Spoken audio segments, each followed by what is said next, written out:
Hello, everyone. We're so excited to see you all streaming in.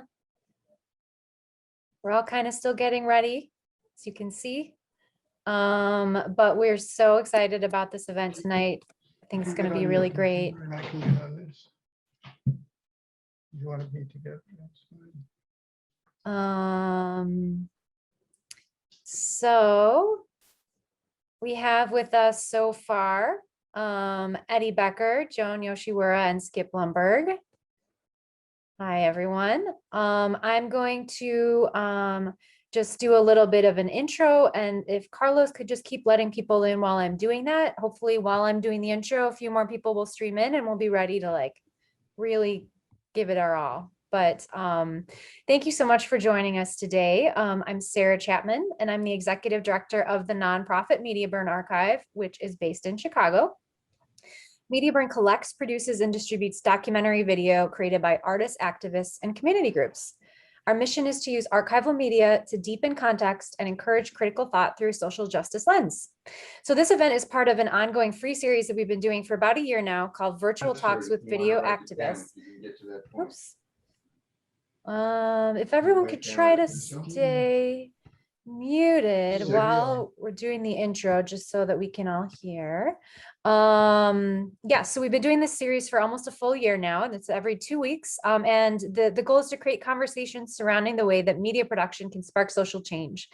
So just a little bit of housekeeping. If during the beginning, during the talks, and during the especially while we're playing the video, if you could stay muted just so that everyone can hear very well, that would be wonderful. But then once we enter into the Q&A period, we'd love for you to unmute yourself and chat directly with our guests and with each other. You can also put questions in the chat, but please try to just respect everyone's audio by staying muted for the meantime. Another thing that I want you to be aware of is if you go to the bottom of your screen, there's a little CC button where it says live transcript, and you have the option of either showing subtitles. They might be enabled right now, and you can turn them off if you don't want them. You can leave them on, and you can also click view full transcript if you'd like there to be a big transcript on the side. So that can help if you are having trouble hearing things as very clearly. So, okay, what else do I need to say? After the event, there's going to be an after party. So once we conclude, you can feel free to stick around if you want and just chat and hang out, maybe take a break for a couple minutes, come back, and then hang out with everyone. You can also leave whenever you want. So tonight's event commemorates the 50th anniversary of the May Day protests in Washington, D.C.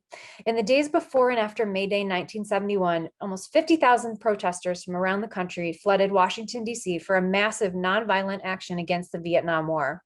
The May Day slogan was, "If the government won't stop the war, we'll stop the government." The demonstrations led to the largest mass arrest in U.S. history, a startling 12,000 over the course of 1 week. Later, in a landmark court case, the ACLU was able to secure the acquittals of nearly all of the people arrested during the protests. So the video doc that we're going to see excerpts from tonight is credited to Mayday Video, which included the video freaks from upstate New York and many other early video pioneers from New York City, Washington, D.C., Boston, Amherst, Yellow Springs, Ohio, and Baltimore. And as I mentioned, with us today to talk about the video are Eddie Becker, Skip Blumberg, possibly Parry, Teasdale, and Joan, Yoshiwara, all of whom worked either on the original production or the 21st century edit, or both. So tonight we're going to show 4 clips, and we're going to play that one now. And if anyone wants to watch the full 66-minute video later, we'll put a link in the chat. The video is only going to be available until I believe May 5th for free, and then after that you can rent it on Vimeo with proceeds supporting the video freaks. So here is about a 3.5-minute clip from the opening of May Day 1971 Raw, and then we'll hear more from our guests.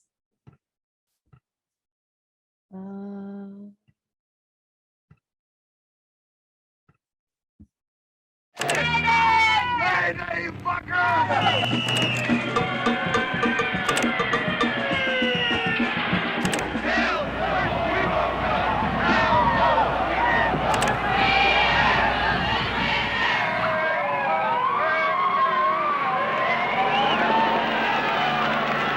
What you're about to see is truly amazing. This is raw video footage of the largest civil disobedience arrest in American history. It was, I think, the most impactful single demonstration of the anti-war movement. It's completely disappeared from history. So you get to see the passion and the real people who came to Washington, D.C. to absolutely change the world, which they did do. Including you. Well, yeah, even me. It's the first action, not the last. It's only the beginning, we're serious. We mean business, and it's going to go on. You're listening to continuous coverage of the attempt to block traffic in the Washington area this morning in the anti-war movement. WAVA radio time is now 6:59. Thousands of anti-war protesters are here in the Capitol this morning. Well, there have been many arrests, and I've seen a few people hurt. And one passenger said, never seen anything like this. It's like a bloody war. I think some of the people have gotten the impression on television that Washington is somewhat in a state of siege. Well, let me just make one thing very clear. The Congress is not intimidated. The President is not intimidated. This government is going to go forward. But those who come and break the law will be prosecuted to the full extent of the law. These are the real people. These are the people who care about America and have got the courage to do something about it. We who are just demonstrating against patently illegal, immoral law that now 75% of the American people are opposed to. Still, the government uses these concentration camp methods to try to suppress us. All that it does is open the eyes of more people, especially of young people, to realize what an oppressive government we've got.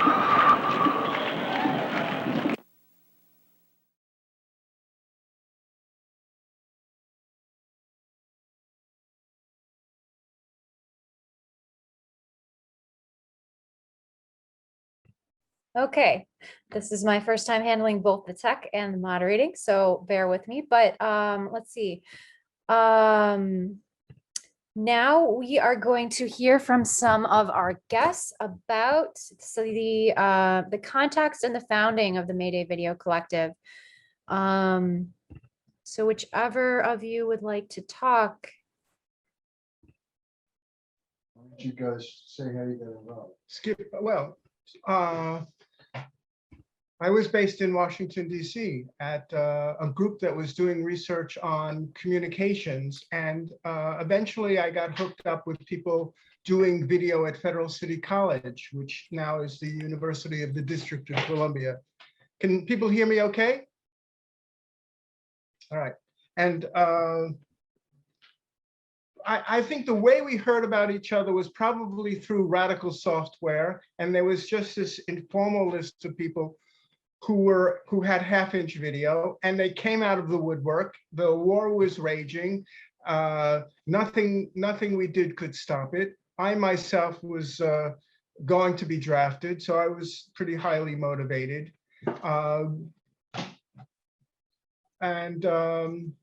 We had some meetings, and Joni showed up with folks from a college that was operating, Antioch College, that was operating at that time out of Columbia, Maryland. And we just got a hold of equipment and laid out a scenario. Everything was fairly chaotic.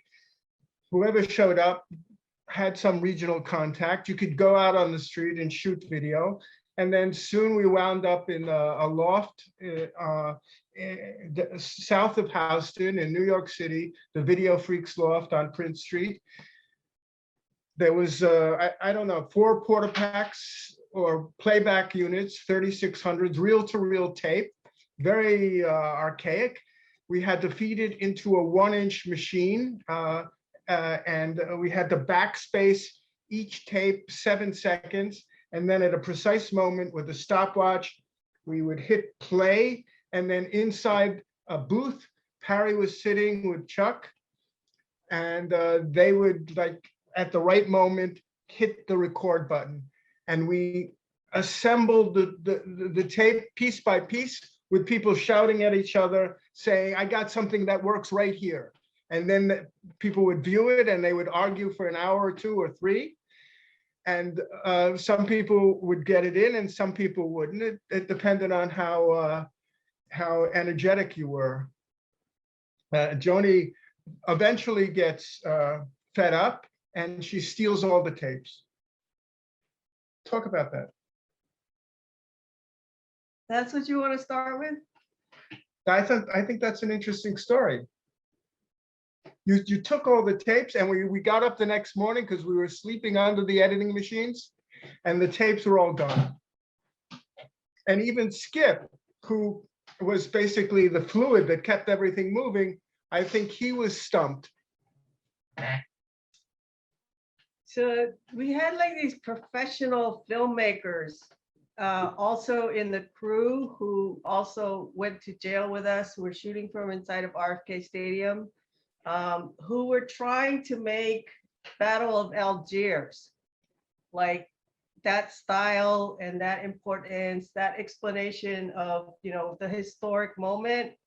And then you had like these Americans who literally like the whole world was changing from the 50s to us, right? So we weren't trying to make Battle of Algiers. We were like operating on like this American stream. And people were literally screaming at each other over what's supposed to be in the final edit. Cause like, you know, it's like, it's gotta be one edit, you know? And people later in life, we've now figured out how to do this much better and how to get all of these agendas into one edit, right? But back then, people thought they literally had to like take over the whole thing and demand that their view like win. So people literally were screaming at each other. And if you look at the original edit, the credit roll, the audio on the credit roll is just people screaming at each other. At the end, the very end. Because that's what it was like. And that was called the MAYDAY Video Collective. So some people left. So if you've ever tried to edit a video with 30 people, that's what could happen, and trying to decide on what the next piece is.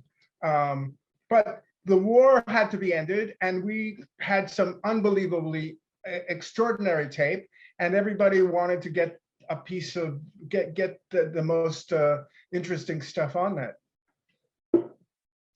So that's so how I found the tapes years later in the Video Freaks archive, and I realized the strength of that original edit, and I took that edit and used about 2/3 of it, and added other footage that was in the Video Freaks and in Eddie's archive.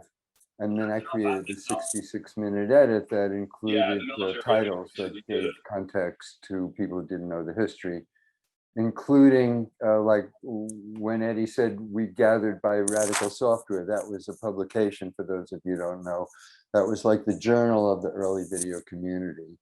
And you know, that might have indicated to people who was going to go down there. But in general, I think the people went just because they were protesters and we had video equipment and we found each other there. So I don't know, maybe you guys want to talk about what it was like to be down there too, to be in the protests, to be in the meetings and stuff. Are there many people, I can't see everyone, but are there many people who were there then?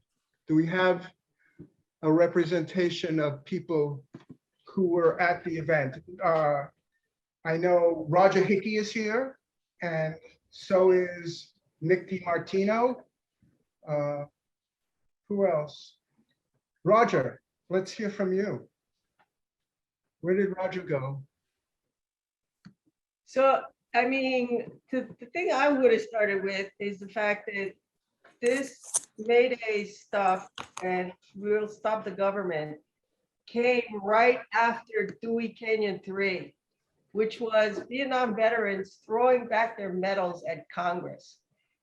And like the government was totally freaking out. So then the vets themselves like started an encampment, an occupation where the FDR Memorial is now, like literally living there. And then the Nixon administration decided they're going to do partial martial law because You know, on the news, it kept saying these are fake veterans, these are not real. The veterans were going on the steps of the Capitol and doing mock battles. I mean, the government was freaking out. So by the time all the other non-veteran protesters came down, I mean, we just thought, okay, this whole thing is going to stop now. We really actually could do it. It was kind of like a really amazing moment. The Supreme Court backed up the veterans and said they could like literally stay in the encampment. Nick, what do you remember? Well, before I get to that, just to add to the previous commentary, I just finished reading, if you're interested in the history of it, a book called MAYDAY 1971 by Lawrence Roberts, which was published last year. He's a Washington Post reporter, but he was a demonstrator at the time. And in the afterward, it's explained. He was in the central jail, where I think Parry had a camera in the edit that you guys did. It's great. Davidson. Oh, yeah, right. Davidson Gelati. It was a, it's a good background for me because I did not know all the details in the background that was going on with the cops and the negotiation with the Justice Department and all the other things, as well as the craziness that was happening between the Yippies and the PCPJ and all of the different groups that were part of the planning of Mayday. I myself had come back from San Francisco. I was editor of the college press service. I mean, from Los Angeles. I was editor of the college press service and was part of a group called the U.S. Student Press Association. And I demonstrated in one of the events that happened in the lead up to Mayday itself. Each day there was a different demonstration, and we blocked the entrance to the Selective Service headquarters, the center of the draft board, and burned our draft cards and were hauled away. And I was arrested and stayed in jail overnight. That was Wednesday, the 24th of April. So I'm literally writing about this in a memoir, to the day 50 years after it happened. It's crazy. And then went back out on the streets for Mayday itself. This was, of course, before I knew any of you wonderful video people. But I did not get arrested on Mayday itself. I'd had enough jail time. Well, Joni was arrested. Who else is here from Mayday? And I'm sorry you weren't arrested, Nick. Well, once in a week was enough. Once in a week, yes. There were 12,614 arrests during the week or two of these demonstrations. But there weren't 12,614 arrested, because some people would be arrested, get out of jail, and then do civil disobedience and be arrested up to like 5 or 6 times during those 10 days. And so maybe I missed this, but what happened to the video once what you attempted to edit it? Did something come together, and was it ever screened either, in person or on TV anywhere? Well, the only way we had to distribute it is through anyone who had a half-inch reel-to-reel NTSC videotape recorder, which was the Sony, Panasonic, a few other brands, Japanese made. Not many people, we didn't have a way of reproducing the tape. So after the edit was made, everyone who showed up could give Parry a tape, an hour of video, and he made copies for everybody. So I took a copy of the original back to Washington, D.C. I had a second generation, which is third generation, because the original, the master, and then a copy back to Washington. And I had a porta-pack, and I had a 12-inch monitor, and I would set it up in front of the community bookstore and play it back to crowds of 10 people. And that was our way of showing it. I showed it to the city council in DC because they were told that the demonstration was organized by revolutionaries and they were trying to like kill everyone or whatever. The police really demonized everyone. So this was a good representation of what really happened. And it had a way of like persuading people that there had to be regulations put on the police. It was used in a court case that eventually helped settle a major lawsuit that gave people thousands of dollars. I think there are many stories of people putting down payments on houses, finishing college with the money they got from being illegally arrested, which was basically, they just wound up sweeping people in without having the police see anything. You can't arrest people for not doing anything illegal. So that's what happened. And that laid casework for many other police actions that they violated after that. So they had to give you a warning. They couldn't kettle you in. They couldn't like basically make it so you couldn't leave. They had to give you 3 warnings. They violated all of that in subsequent big demonstrations like the World Bank IMF in 2000. And then again, they lost a major lawsuit because of that. Actually, one of the more interesting distributions in DC was every night, people were taking the tapes and running car batteries and putting the monitor on top of a car and replaying what just happened that day. So it was like we were trying like hell to get people to like see what was going on in another part of the city. Bernard Gray, who will, I guess we'll play the interview with him, did exactly that in different neighborhoods where he lived. The Video Freaks played it several times. We had Friday night screenings in our loft where, you know, anywhere from 5 to 100 people would come, and we played it there.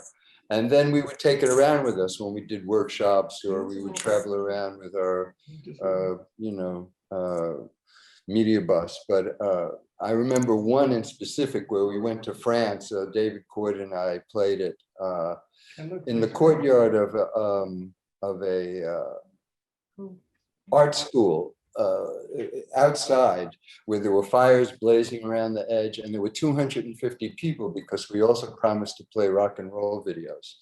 So all these art students came, and we played it to 200 people on a TV set that was 10 inches diagonally across. So all these people were watching, crowded around and watching it on a tiny little set. So now when we play it, you know, on screens, I always advise the media center to play it small because people get vertigo with all the shaky camera work and the you know, long takes and the movement. Walter was in RFK Stadium. Walter with no audio. Okay. Walter, you have to turn your audio on. Unmute. I wasn't prepared to say anything, but I just turned it on. Yeah, I was there. I was arrested. And I was arrested with a good friend, a doctor, who recently came to my aid all these years later, Melody Kawamoto. And we had gone to try to hook up the citizen band radio for the medical people at 2000 P Street. Some of you may remember 2000 P was the center of a lot of offices and activities right off DuPont's Circle. And a right-wing spy under agent, whose name escapes me at the moment, ended up blowing the whistle on that effort. And about the time we got the antenna hooked up so that medical people around the area could communicate, the special cops came, the guys with the long batons and who knows what credentials, and they swept us up. And Melody and I went to the skating rink and then the practice field outside. And the one thing that often isn't mentioned in a lot of the books is that a lot of the local DC African-American community came to the aid of the people in the practice field. And, you know, a lot of us there were still covered with various kinds of chemical agents that the military had spewed out that day. And they threw food and water over the fence. It was a good experience. There's another protester here. At least 6 of Judy is saying in the chat that she was there. That's Emmy.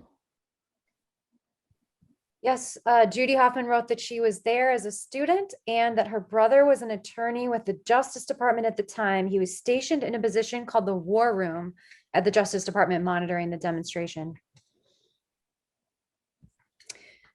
So maybe this would be a good time to play another clip since we've only done one. We have another clip that is at the Justice Department. I think it's 2 or 3 minutes. So I will play that clip for us.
So I think this might be a good time to ask, Peter Kuttner had asked if you had a relationship with Newsreel, who was also there shooting, and sort of as a related question of my own, how many groups do you think were there shooting? And are you aware of anyone else who was there shooting video? Since I know very few people had gotten their hands on video by May 1971. So we had our setup system in Grady's van parked in the campsite where all of the demonstrators were camped. It's in West Potomac Park. And Grady Watts. Grady Watts. And he had this postal van, and it had a big platform, and we set up a regular projector, and we were showing newsreel films. We were showing Battle of Algiers onto a screen, and the newsreel people were next to us. And they were there, I think, to basically participate in the demonstration and to show video. I don't know if they were shooting at all. I didn't see them shooting. And then we had a little tent set up where we would project the video. People would come in with videos, and we'd show people what we were doing and what we were taping. And there were lots of people with film footage, especially the police. They made their own film. And we made our own video. I think we came out within a month, and it took them a year or two for their edit. The local news people were going around with 16mm film, and there was lots of that. Some of that film probably exists. Eventually someone will pull it all together. As far as I know, Newsreel didn't film. Deborah Schaefer, who was in newsreel, is going to be the moderator in the Zoom that we're doing on Saturday afternoon. And according to her, they didn't do any shooting, but they went there as demonstrators. So I don't know. And the Cops 16mm film, which is half an hour, is available as a free bonus on the vimeo.com/on-demand Mayday 1971 Raw website. So you can go to that and see the Cops half-hour movie. And the amazing thing is that our movie opens up with Eddie getting harassed by the Cops crew. So they're in our footage a lot. In fact, they're in our footage. You can see the Cops with their Leopard and a 16mm camera in a lot of our shots in the background too. I don't know if we're in any of their movie. Well, I thought that their film, if you took the voiceover off, it didn't really make the demonstrators look very bad, because we weren't doing that much that was bad compared to, I mean, they were telling the voiceover how horrible and, you know, disrespectful, blah, blah, blah. But the visuals were remarkably calm looking to me. Hey, Dick, that was actually one of the fights. One of the arguments in the edit, Nick, was narration. So if you look at the police version, it's extremely narrated. Wall to wall, yeah. Yeah. As opposed to, you look at ours, there's like no narration. That was the thing, right? That was the thing. Verite. It's not invented. That's All the way, verite. Yep. All the way. It is still a thing. It's still the orthodoxy. No narration, God forbid. The foreign film crews wanted narration. I mean, I don't know why, but I mean, you know.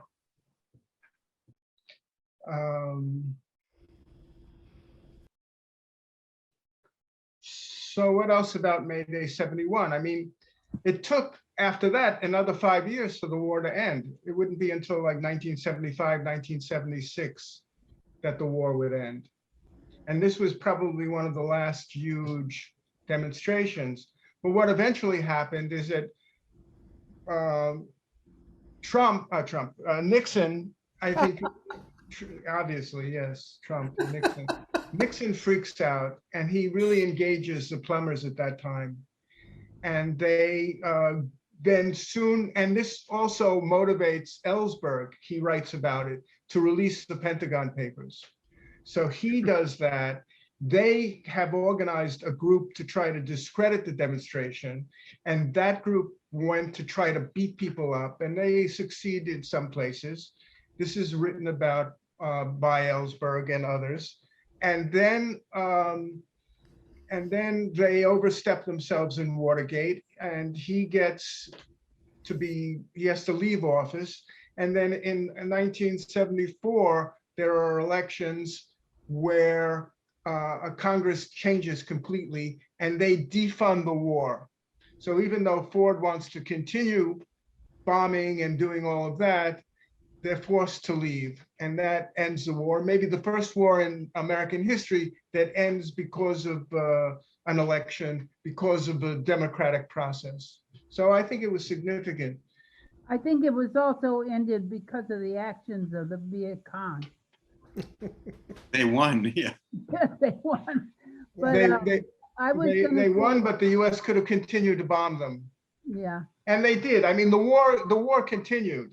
The war continued with, after the Cambodians took over, they begin this extraordinary genocide against their own people. It's the Vietnamese that step in and chase Pol Pot and the Khmer Rouge out. And then, come here. And then they take up residence in Thailand and are supported covertly by the United States to harass Vietnam. So that war continued under Chinese and US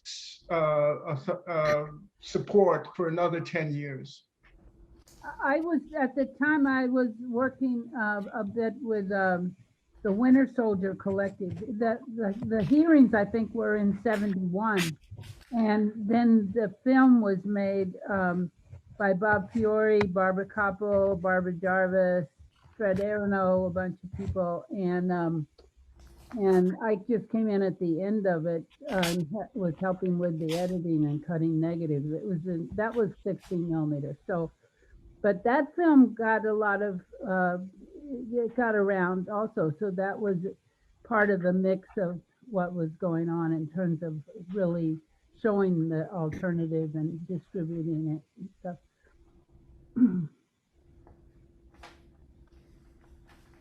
Do we want to move on to the next clip? We got a clip of Rennie Davis. I will play that.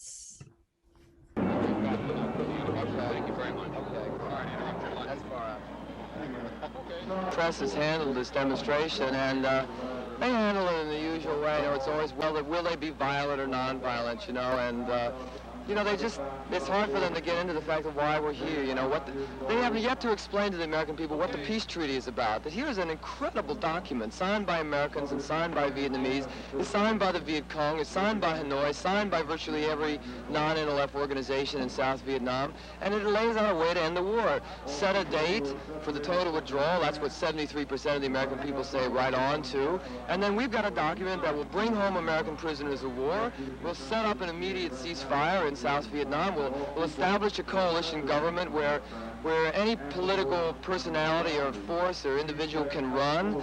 I mean, it is the document that the American people would support immediately if they knew what it was about. And we're gradually, you know, getting it out, what it's about. And people are responding pretty far out. You know, like when we talk to government workers and run down what the peace treaty actually says, they can relate to it more. And, you know, it's too bad that the press doesn't, you know, get that out more and then get out the idea that the reason we're in Washington is to begin the first national implementation of the peace treaty. That's all. It's just it's the first action, not the last. It's only a beginning, and we're serious. We mean business, and it's going to go on. So the press hasn't gotten this too clear, but still, and all these people and all this humanness, you know, and all this power of people is just pretty hard to blank out, and the media is getting enough of it to, you know, like really be turning on Saigon right.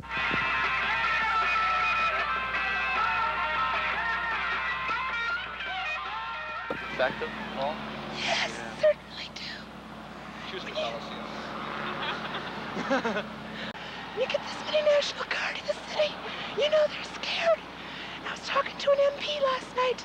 All the ones that were with us at the concentration camp in the Coliseum, man, they may not agree with what they're doing, with what we're doing, but they said they agree even less with what the pigs have been doing to us. Man, you know you're working up some sympathy, and you know you're getting this message across to more people. We talk to people in the streets, and they agree too. Even if they don't agree, they realize we're committed to something. They start thinking about just what that might be. It's been effective. So it's been worth it.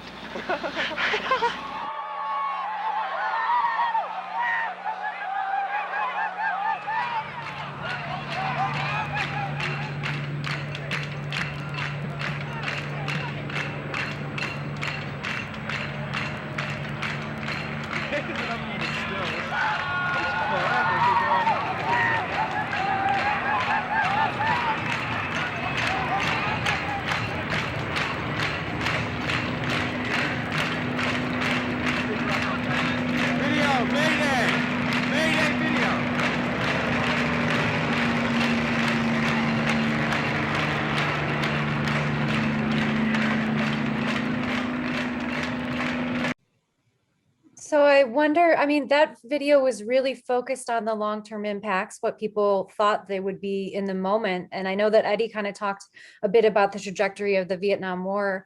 But I still think it would be interesting to keep thinking about the long-term impact on a variety of things, both on the counterculture and the video movement and on yourselves. So anyone who wants to talk about any of those things.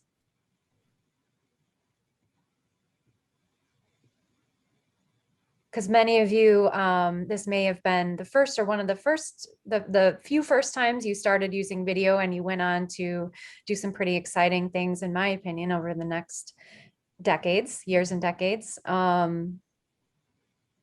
So this is more about history. So one of the effects it had was it had to get rid of the draft. So it's really hard to wage a war when the soldiers actually don't want to fight. So. Well, I mean, I was, they did the lottery and I was a very low number. So I was subject for induction, and I had work to do in another country. I went to Italy and spent a couple of years there. And then when I came back, Giuliani and the people in the Southern District of New York were going after low hanging draft resistors. And I had basically gotten involved in the People's Peace Treaty, declared myself at peace with the Vietnamese people, and basically refused in a very public way induction. So the case was easy to make against me. So I had to go through a trial, a jury trial in New York, and it slowed me down for a couple of years, and I was sentenced to 2 years. But it was in 1974 when I was sentenced, and by then they were trying to get the war behind them. 73, 74 was when I was finally found guilty for failure to report into induction. And then Ford came in and gave a sort of like, oh, we'll pardon Nixon and we'll pardon the draft dodgers, the draft resistors. We're not real pardon. And then when Carter came in, it was more like a full pardon, as far as I could tell. I don't know. It's never gotten in my way, but I've never tried to like work at the National Security Council either. This is a point of history. And I don't know whether it was 74 or not sure the date, but they started limiting the ground troops in Vietnam and switched over to an air war that was about bombing Cambodia, Laos, and the amount of people being drafted started to be there was some attrition there because of all the protests. That's all. Just point to history. How do you get online here? I missed that. Hi, this is Ben Levine. Can you hear me? Yeah, okay, great. Yep. Yeah, so at the time of the demonstration, I was just finishing working as a clinical psychologist at Lincoln Hospital. So Lincoln was being run at that time by a collective of doctors and healthcare workers who had seized the hospital from the city of New York for failure to deliver healthcare, and were running it themselves. And I was kind of informally part of a group from Lincoln that commandeered a garbage truck and dumped all the garbage in one of the intersections where traffic was coming into Washington that day. So thereby preventing the traffic from coming in. So I got arrested, and that wasn't that much fun. But soon afterwards, I was making the rounds of the very early video groups, and I visited Video Freaks as well as People's Video Theater several times, and at Video Freaks when I was there, they were finishing the editing of the film, or they were working on the editing of the film. So it was really inspiring to me, and I think it pushed me to make that final step from being a clinical psychologist to joining People's Video Theater. And it was only 6 months later that Howard Gutstadt and I and Ken filmed at Camp Jened, the footage that went into Crip Camp and became pivotal in the beginning of the disability rights movement. So I don't know how strongly anybody wants to make that link. There's definitely a link there, but it's hard to pinpoint and it's hard to say. But it was certainly great for me to see the collective working on editing the film together and knowing that this is what I wanted to do. So Ben, and if you haven't seen Crip Camp, it's really worth seeing. I don't know, my picture isn't coming up, but if you see in the little screen, this is the book that was handed out. Ben was talking about the garbage truck dumping garbage in the intersection. So this is a book that came out before. This is called Mayday 1971 Tactical Manual, and it lists 21. It's a booklet. I don't know why I'm not coming up big. I just I know the same happened to me. The same happened to me. That's why I got disoriented. I'm not sure what's happening, but I can see you in the center screen.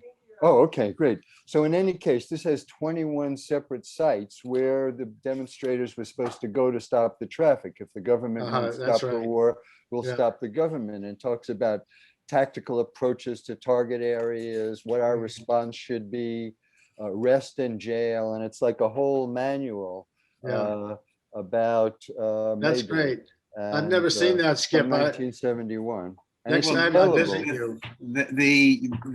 The administration realized that the crowd was much larger than they expected, and that's why the secret war room that was mentioned earlier, that Judy mentioned, her brother or somebody was a lawyer part of the Justice Department, Hawks won the argument, and the encampment at West Potomac Park was routed at dawn on Sunday morning, the day before May Day. And as a result, they thought a lot of people would leave. Some did, but a lot of people stayed and found other locations to stay overnight. And the May Day tribe reduced the number of targets and concentrated them. So from, I think, whatever the number was you said, to something like a dozen, all of the bridges and many of the major intersections. And I don't know whether that tactically that was better or worse, but that's what they did. So this is Larry Roberts' book about May Day. Yeah, it just came out. It came out digitally a few months ago, and it just came out now as a paperback. And it shows like all the sites. It lists all the people. It's a complete history of the event. The documentary that we made, was just an anecdotal video. It's just like what our 4 or 5 crews happened to run into. There was no assignment editor. It was all done by individual groups. So there was a house where people would congregate, and you see Grady Watt's truck at the end of the last little clip. So people would congregate there, and then they all came back to the Video Freaks Loft.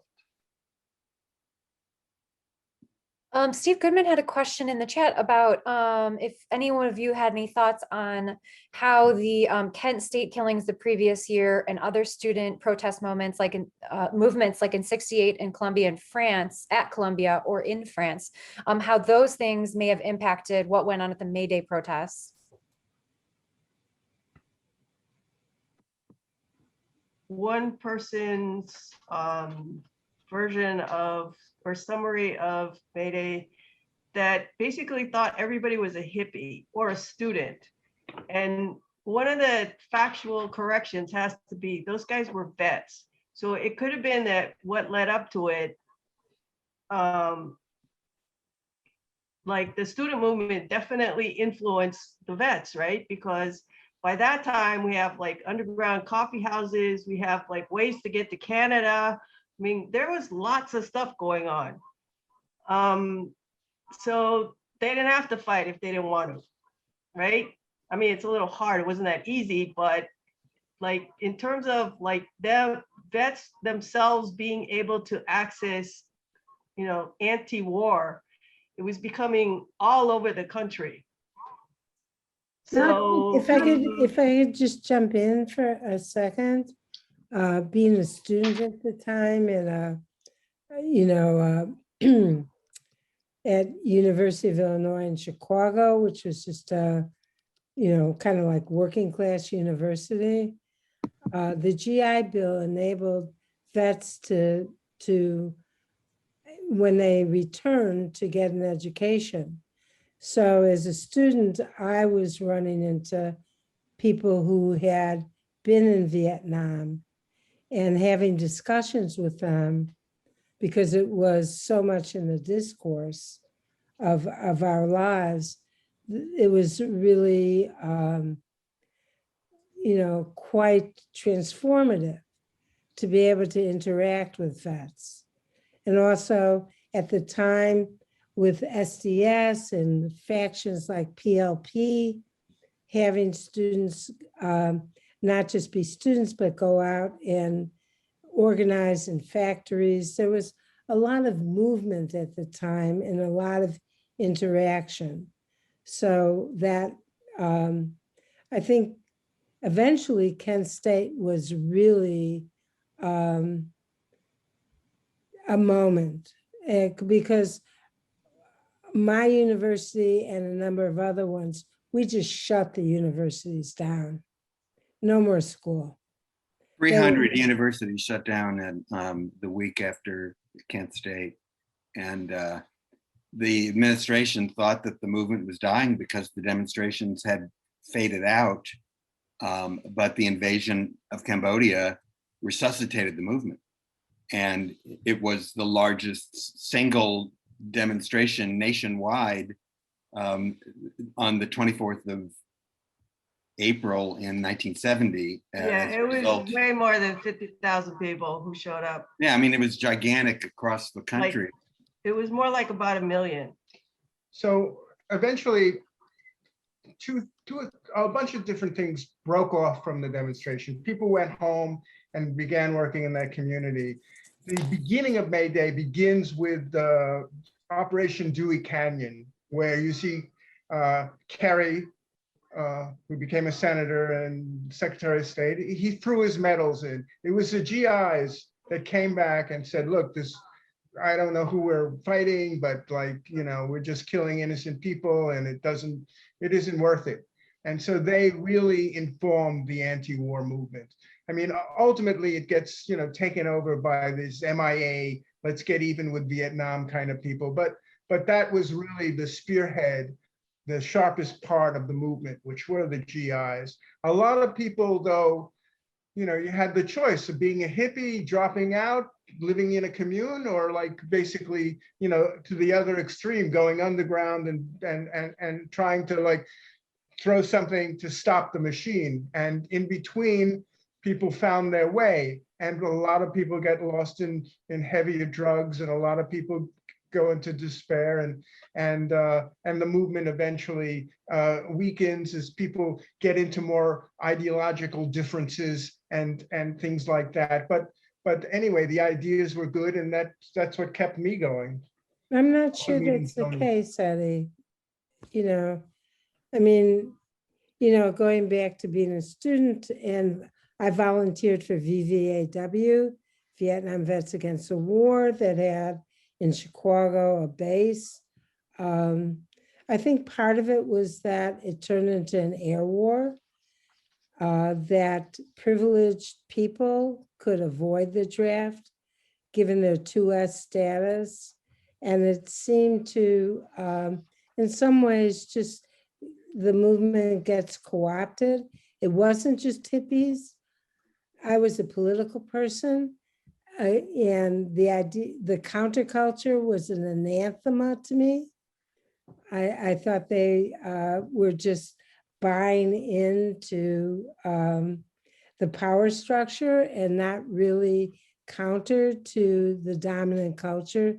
So I think it's, you know, essentially it's more complicated. The story is more complicated. I want to add something here to the question of Kent State in particular. So Kent State was particularly traumatic to a lot of people there. Saw their fellow students killed and were there during the siege. A number of those people, especially many of them who had been politically active, including not peaceful protests, let's put it that way. Eventually, within a couple of years, migrated to a small town in Maine called West Athens, Maine. Ed Becker knows it well. He's visited a few times. And many of those people became sort of the beginning of a Back to the Land movement in Maine.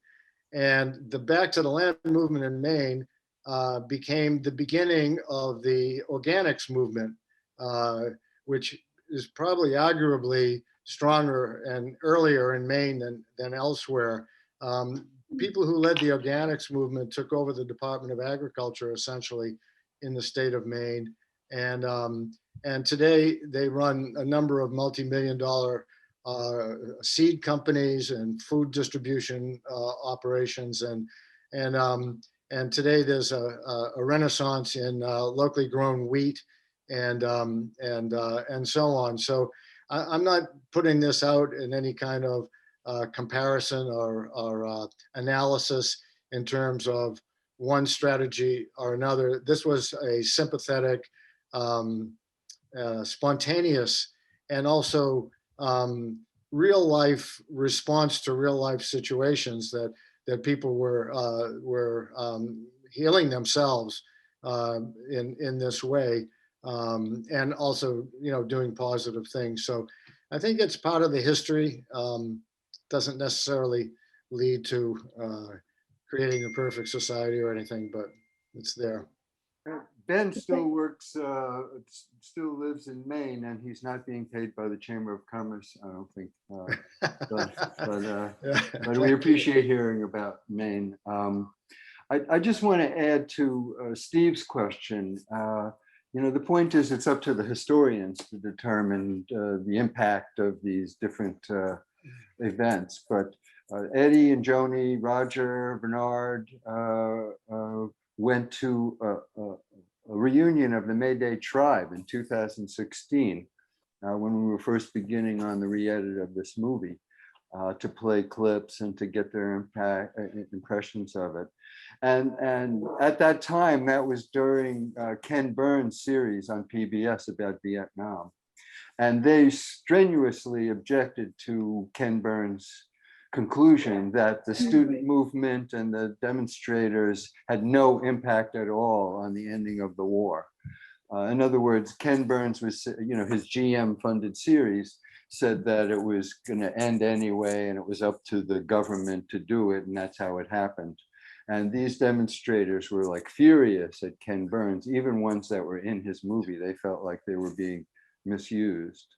So that's why we're particularly pleased to be bringing this version of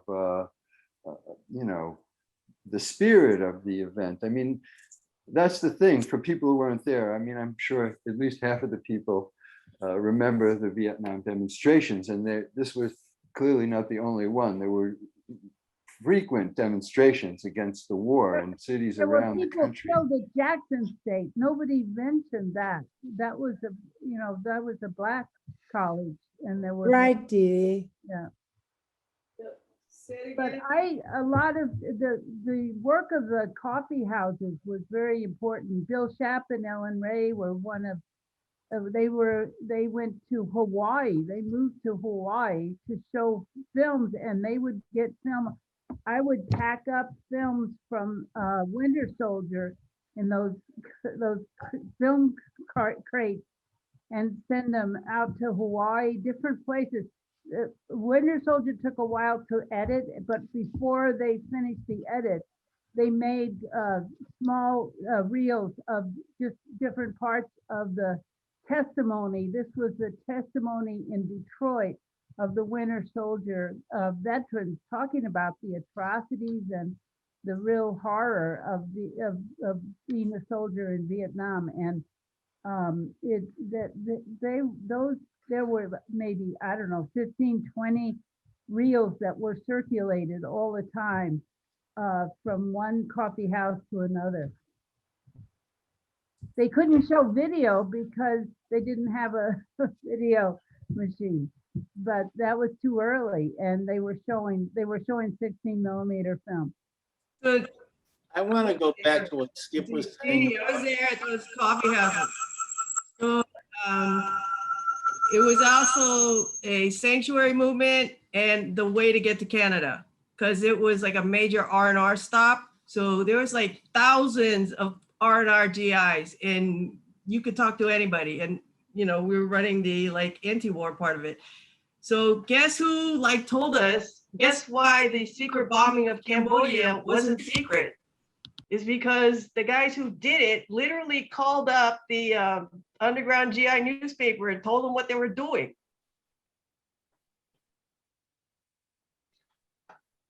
Yeah, hello? Oh, Okay. go ahead. This is Let's see, Jill. I have to put the volume up. No, never mind. No, Jill, go ahead.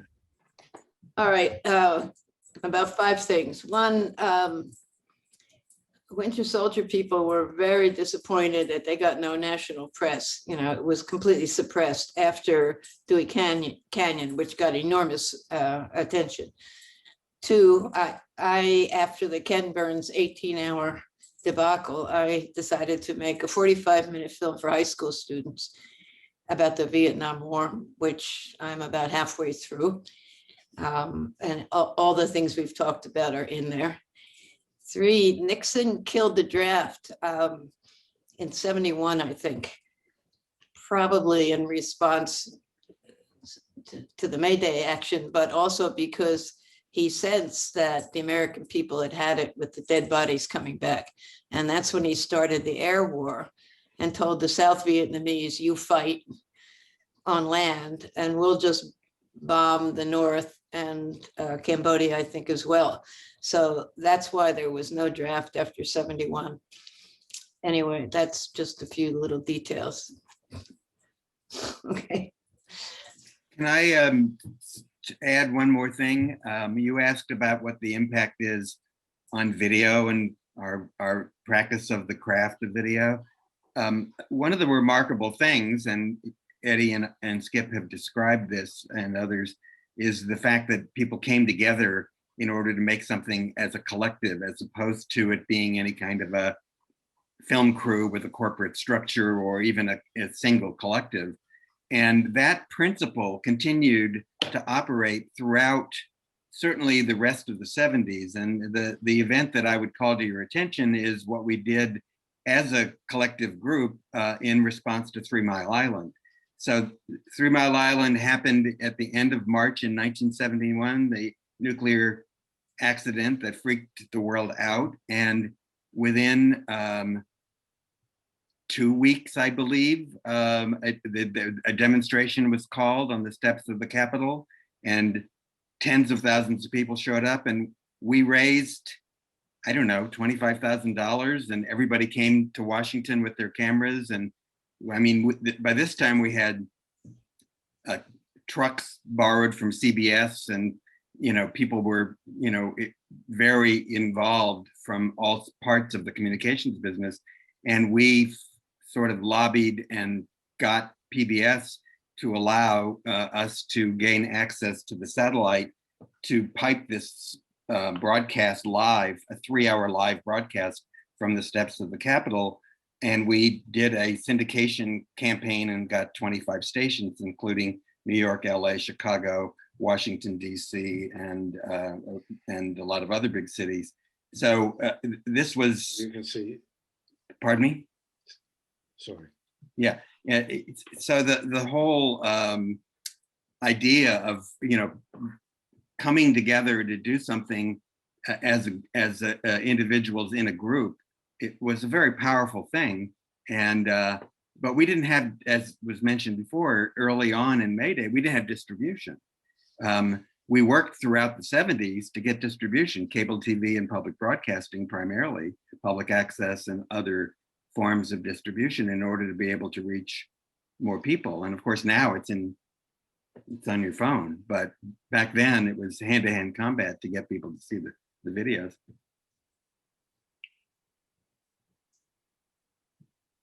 It's true. There were a couple of other events where video people came from all over. There was an anti-nuclear network that was set up by Parry and a few people.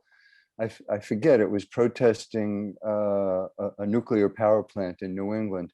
I think the event you're talking about wasn't 71. It was in like 77 or No, 79. 79, yeah. That Yeah. Tim Spencer sort of took over. Yeah, but he was the public. It was Kim and myself and Larry Kirkman who raised the money primarily. And I flew in from San Francisco, and I mean, many people came in. It was incredible. I have pictures. At one point, I threatened to pull the plug on that because Kim Spencer is putting pro-nuclear people to balance out the coverage because it was on PBS, and I was freaking out and threatening to pull the plug on that because I thought it was misusing what we wanted to do. We wanted to protest it. We didn't want to give equal time to the pro-nuclear people. So there was controversy that Joni was talking about. Whenever you're doing these collective projects, there can be pitfalls that undermine. But all the recent ones, starting with anti-globalization, we figured out how to do it. Those were all group shot, group edited.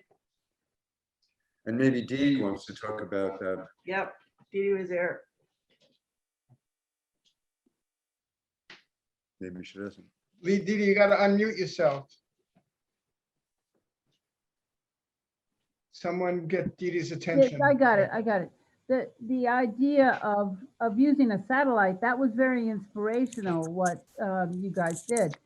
And so Deep Dish was formed to try to get alternative programming out to the different public access stations that are around the country. And so we collected tapes from people and didn't have there was a coordinating producer rather than an editor that would just put together tapes on specific issues such as war, women, young people, farm, the closure of farms, the auctioning off of a lot of Iowa farms. Gloria Walker was from Iowa, and she put together a terrific series of programs about farming and how and that was sent out on public access to Iowa, to to California, to Maine, etc. So there at its height, Deep Dish was started in '86 and had about 350 different channels that would play the programming. Now someone was asking about police surveillance, the Red Squad or wherever. It turned out that the guy who coordinated our communications, not ours from the video, but for the demonstrators, all of a sudden this guy shows up. He was a university student. He had a bunch of radios, two-way radios, and he gave them out. He wanted to give us, I didn't want any.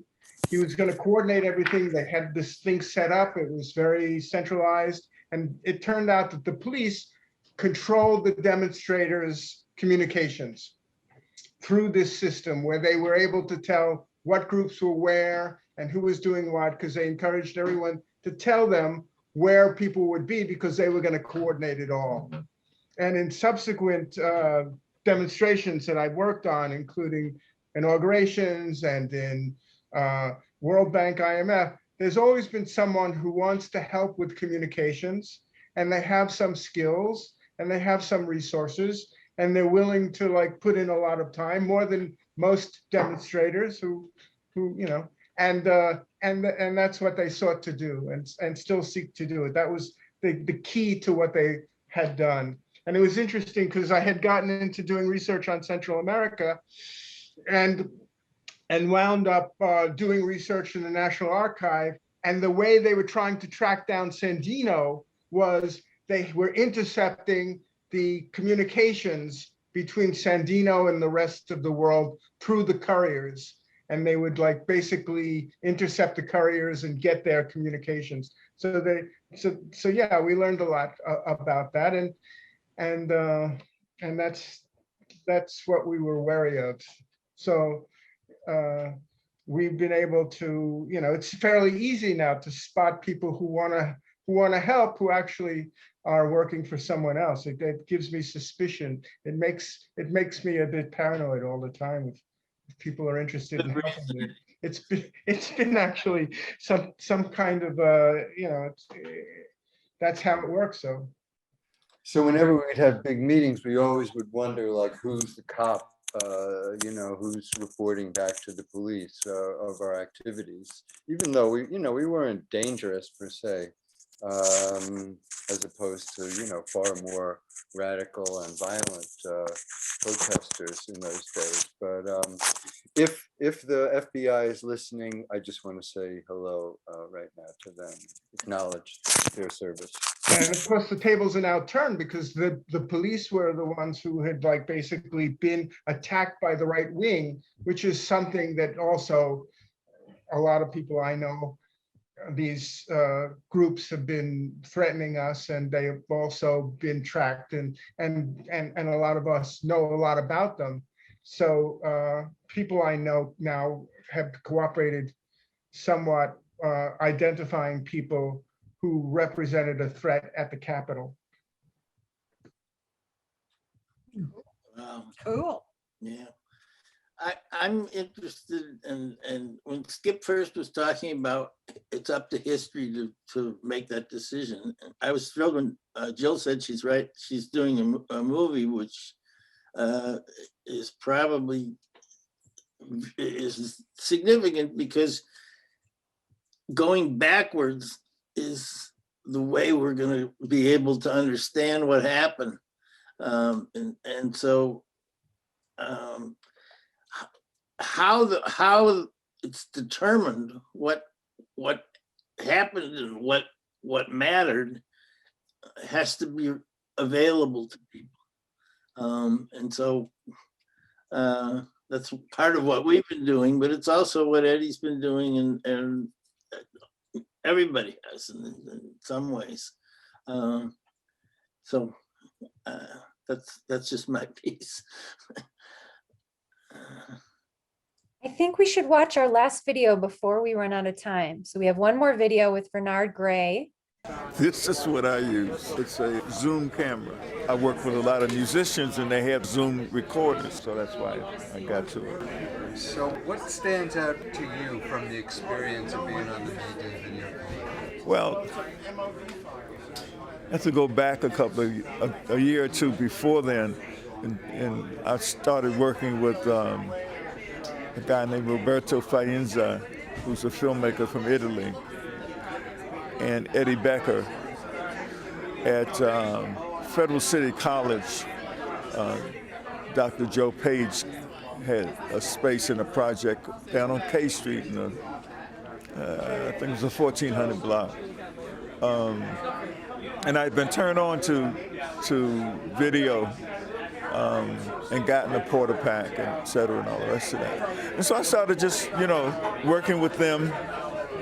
And then, of course, that led me into connecting with other people. What was the name of the group up in New York that was, I'm trying to remember the name. Michael Schomburg was heading that up. It may have been one of the two.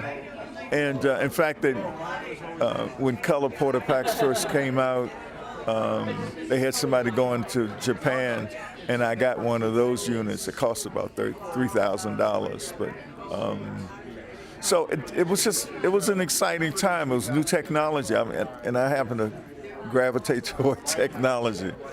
My personal history, is that I was a photographer from the mid-'60s through the mid-'70s, and documented a lot of things around Washington especially.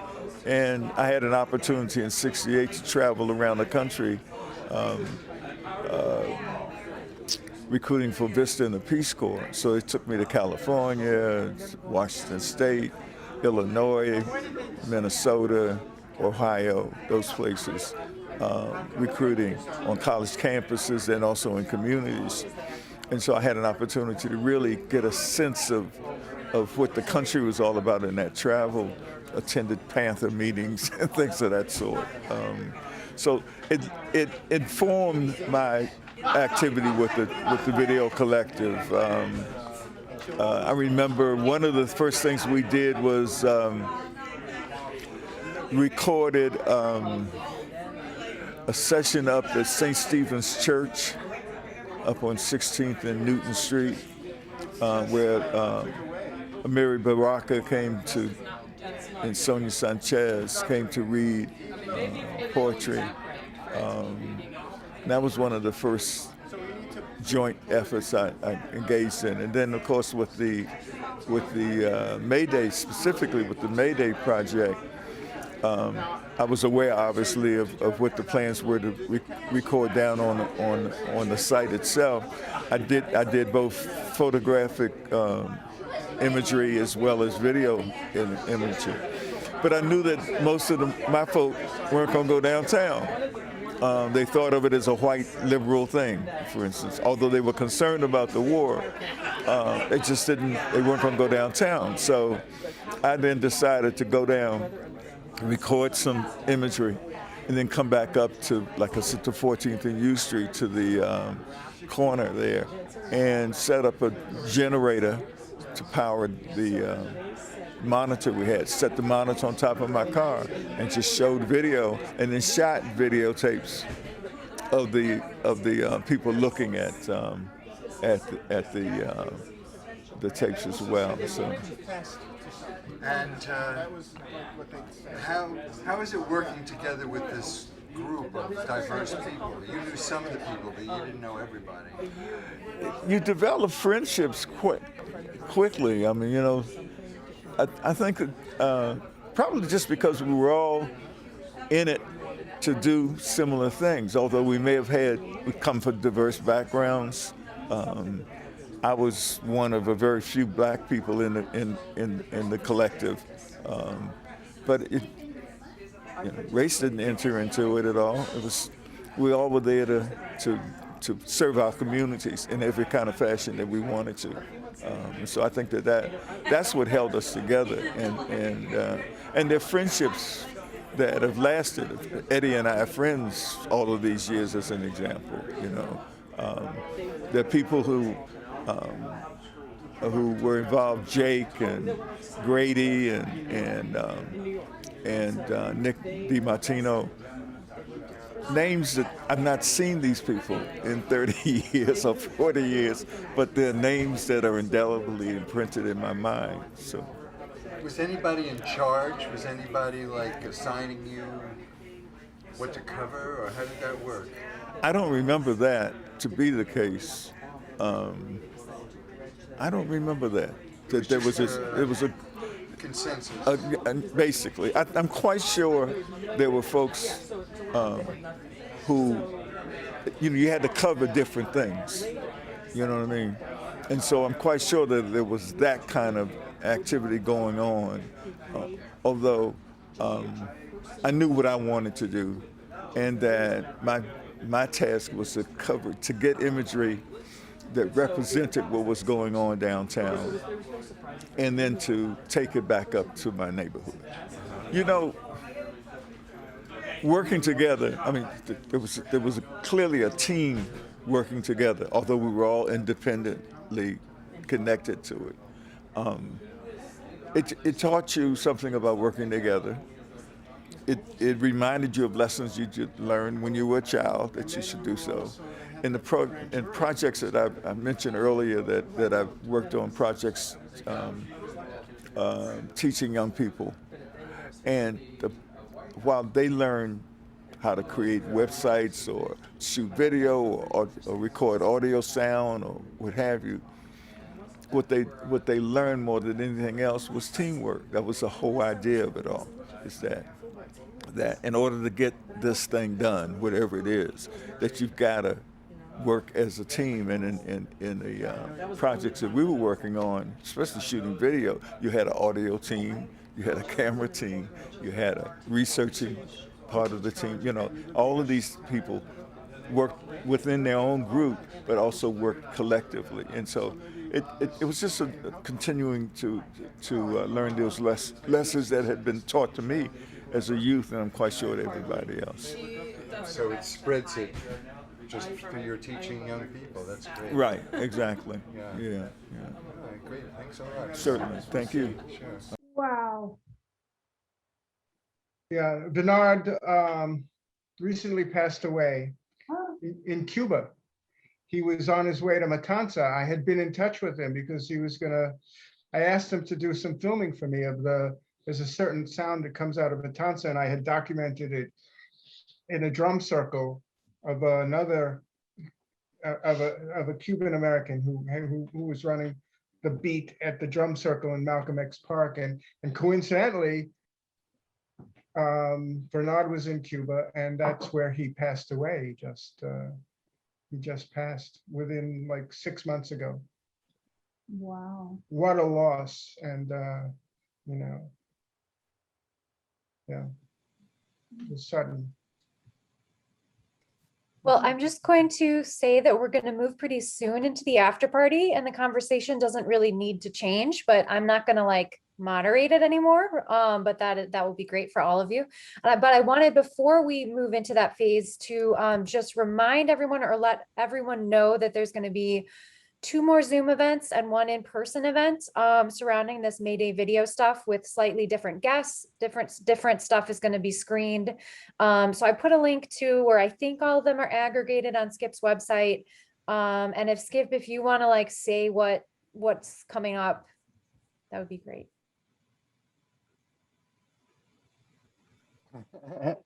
So let's see, we're going to have a little bite to eat after this.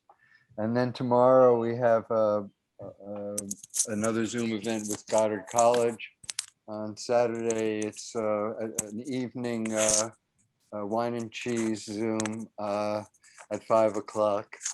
And then Saturday night at 8 o'clock, we're going to have an outdoor screening at a place called Rhizome DC, which is a community media center, arts center in Tacoma Park. Which is within Washington, D.C. I guess it's a neighborhood within Washington, D.C. Yeah. And what's your next virtual talks with video activists, Sarah? We actually have not yet scheduled our next talk. So if anyone in here is a video maker that would like to do one, or if anyone in here is a fan of someone who they would like to see be featured, let me know, because we got to get back on track with scheduling a few more. But yeah, we'll see. But thank you all so much for being part of this. This has been really, really fun. And of course, the event was recorded and will be put online later if you want to share it with all of your friends and fans.